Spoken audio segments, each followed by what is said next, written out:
कि छठ पर्व निश्चित रूप से हमारे बिहार से ही शुरू हुआ। मैं बिहार से नहीं कहूंगा, मैं कहूंगा कि औरंगाबाद जिला देव से शुरू हुआ और आज पूरे विश्व में यह छठ पूजा मनाई जाती है। दोस्तों, आप सभी जगह सूर्य मंदिर का द्वार देखा होगा जो पूर्व दिशा की ओर होती है, और हमारा देव सूर्य मंदिर का यह दरवाजा मुख्य रूप से पश्चिम की ओर है। निश्चित रूप से कुछ न कुछ खासियत है जो पूरे विश्व में प्रसिद्ध है। दोस्तों, आस्था की महान यह छठ पर्व जो हम लोग सूर्य भगवान भास्कर और छठी मैया, सूर्य भगवान और छठी मैया के बीच में जो संबंध है आप सभी जानते हैं। यह भाई बहन का रिश्ता है, पर भाई बहन के रिश्ता है, पर यह मन में बात आती है कि हम छठी मैया ही क्यों कहते हैं, सातवीं मैया नहीं बोलते, पांचवी मैया नहीं बोलते, चौथी मैया नहीं बोलते, छठी मैया ही क्यों बोलते हैं। दोस्तों, जब सृष्टि का निर्माण ब्रह्मा भगवान ने कर रहे थे उस वक्त पुरुष और पृथ्वी का दो भागों में बांटा गया था। जब पुरुष और पृथ्वी दो भाग में बटे तो पृथ्वी ने 6 भाग में बांटने का प्रयास किया। जो 6 देवियों में यह देवी स्थान छठी स्थान था, छठी मैया का, इसीलिए हम लोग छठी मैया कहते हैं। यह भी एक देवी है जो छठी के रूप में हम इन सबों को जानते हैं।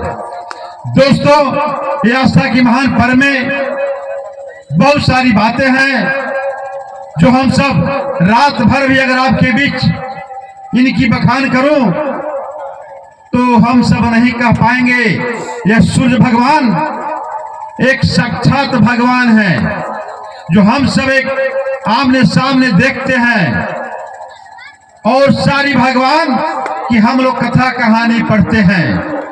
यह छठी मैया का कृपा है जो आज दीपावली के बाद से जो शुद्धता का परिचय साफ सुथरा घर करते हुए इतनी शुद्धता कि आज चाहे वह व्यक्ति जिस पद पर भी हो, जितना भी महान हो, जो इस पर्व को करता है वह अपने द्वारा घर की सफाई सारी शुद्धताओं की पूरी समाज में देखने को मिलता।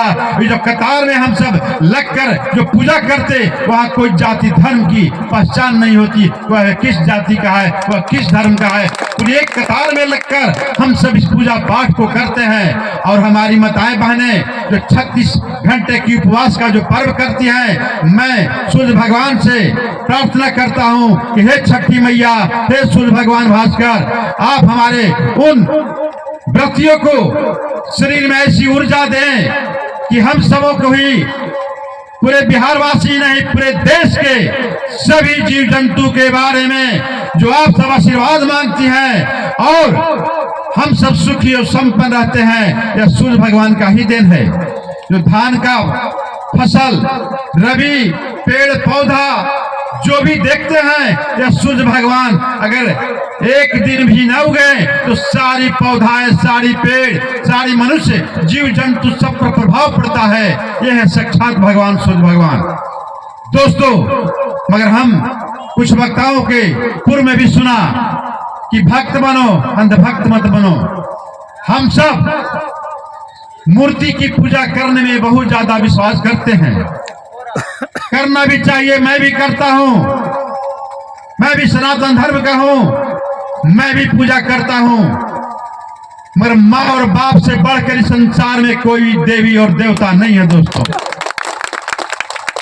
आप जानते हैं सभी देवी देवताओं का कुछ न कुछ क्रम रहा है हमारे संसार में, और कुछ ऐसे देवता हैं जो कर्म के आधार पे कुरूप होते हुए भी पूजे जाते हैं, जिनकी तन मानव का और मोह जानवर का, वह है गणेश भगवान, वो भी पूजे जाते हैं। सभी देवताओं से पहले गणेश भगवान की पूजा होती है।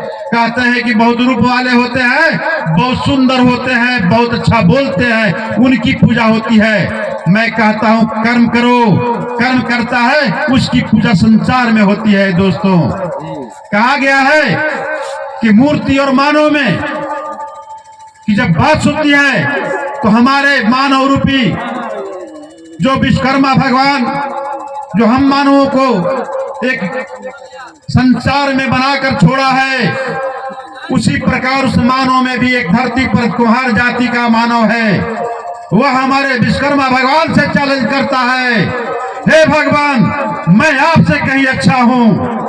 कहता है विश्वकर्मा भगवान, अबे मूर्ख, मेरे द्वारा बनाए हुए संसार में असंख्य मूर्तियां बनाकर छोड़ दिया हूं।